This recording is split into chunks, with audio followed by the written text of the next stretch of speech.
मित्र हो, मी प्राध्यापक भगवान अमृतराव गायकवाड, मुक्काम पोस्ट तळेगाव, तालुका देवणी, जिल्हा लातूर या ठिकाणी सर्वे नंबर 25 आणि सर्वे नंबर 27 मध्ये राष्ट्रसंत गुरु रविदास महाराज पर्यटन स्थळ व गुरु रविदास स्मारक यांची उभारणी या ठिकाणी करीत आहे। गुरु रविदासांच्या बाबतीमध्ये माझे विचार मी आपल्या समोर मांडू इच्छित आहे। तसे पाहता भारत हे अत्यंत महान व संस्कृती प्रधान राष्ट्र आहे। या देशात अनेक महापुरुष जन्मास आले। याच भूमीत रामायण, महाभारत यासारखी महाकाव्ये घडली। भारत खंडात अनेक युद्ध झाली, लढाया झाल्या, स्वाऱ्या झाल्या, पण यात सत्याचा विजय आणि असत्याचा पराजय झाला। अनेक धार्मिक विवाद निर्माण झाले। अनेक साधू संतांनी, महापुरुषांनी आपापल्या धर्माच्या पताका, आपला युक्तिवाद, आपले विचार मांडून भारतीय संस्कृतीमध्ये आपल्या प्रचाराचे कार्य केले।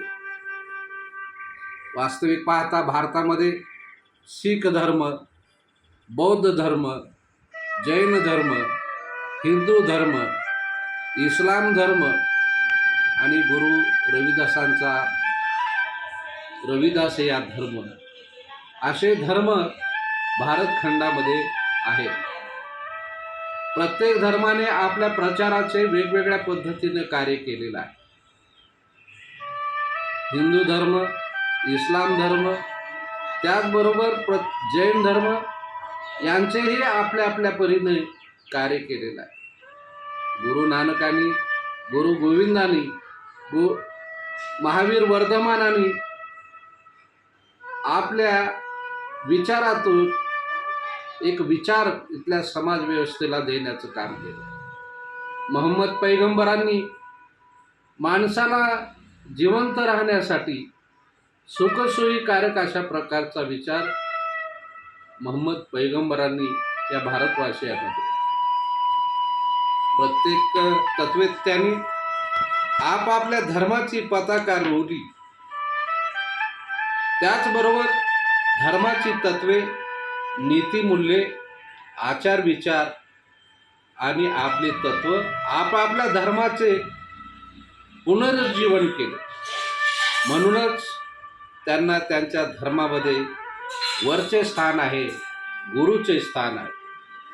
माणसाला ज्ञानाचा, सत्याचा मार्ग दाखवून त्यांचे अंधकारमय जीवन नष्ट करण्यासाठी या महान साधू संतांनी त्याग केला आहे, एक विचार सांगितला आहे। असंख्य नद्या ज्याप्रमाणे समुद्राला जाऊन मिळतात, समुद्र सर्व नद्यांना आपल्या पोटामध्ये सामावून घेत असतो।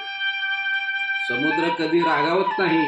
हे नर्मदेच्या पाण्यात तू वापस जा, हे गंगेच्या पाण्यात तू वापस जा, गोदावरीच्या पाण्यात तू वापस जा, यमुनेच्या पाण्यात तू वापस जा।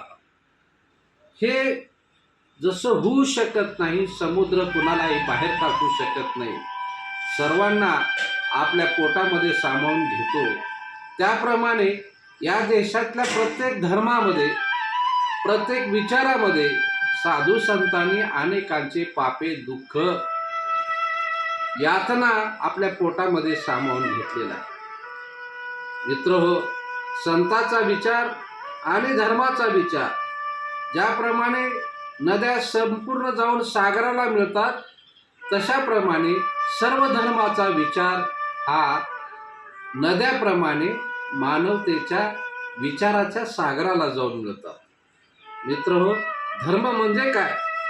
धर्म म्हणजे एक विशिष्ट जात, पंथ, उच्च नीचता, श्रेष्ठ कनिष्ठता नव्हे। धर्म म्हणजे अध्यात्म नव्हे। धर्म म्हणजे मानवी मूल्याचे पतन नव्हे। धर्म म्हणजे हिंसा नाही। मित्र हो, धर्म म्हणजे नीती, आचार, विचार आणि उच्चार होय. धर्म म्हणजे परोपकार, विवेक, हिंसा म्हणजे धर्म. यालाच मानव सेवा व परोपकार असे म्हटलेलं आहे. परंतु मित्र हो, आधुनिक काळामध्ये धर्माचा हैदोस माजलेला आपल्याला दिसतो. सतत नीती मूल्यांचे पतन होत असलेले आपल्याला दिसते. मनुष्यामध्ये नीती राहिली नाही, अनीती माजलेली आहे. मनुष्यामधला विवेक संपलेला आहे. विवेकाची जागा अविवेकाने घेतलेली आहे. धर्माची जागा अधर्माने घेतली आहे. तर अहिंसेची जागा हिंसेने घेतलेली आहे. हिंसक प्रवृत्ती माणसामध्ये दिवसेंदिवस वाढत चाललेली आहे. माणसातील माणुसकीची प्रवृत्ती संपून राक्षसी प्रवृत्तीचा पुनर्जन्म होत असलेला आपल्याला दिसत आहे. संस्कृतमध्ये एक सुभाषित आहे मित्र, ना गुणी गुणीनम व्यक्ती गुणी गुणीषु मत्सरी गुणीच गुणरागीच विरलो सरला जरा.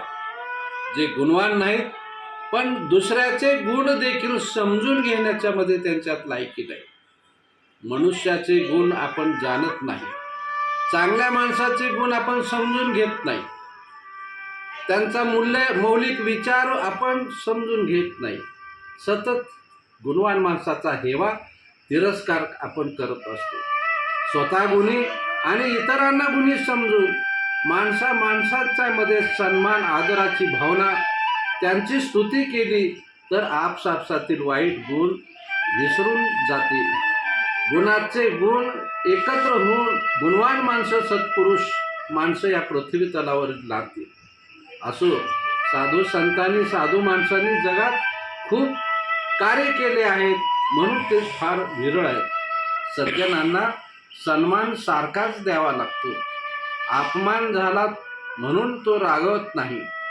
स्तुती झाली म्हणून मोठी माणसं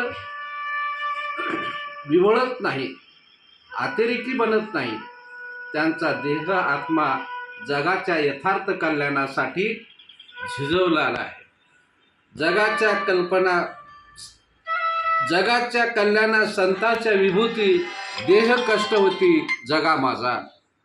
जय गुरु रविदास.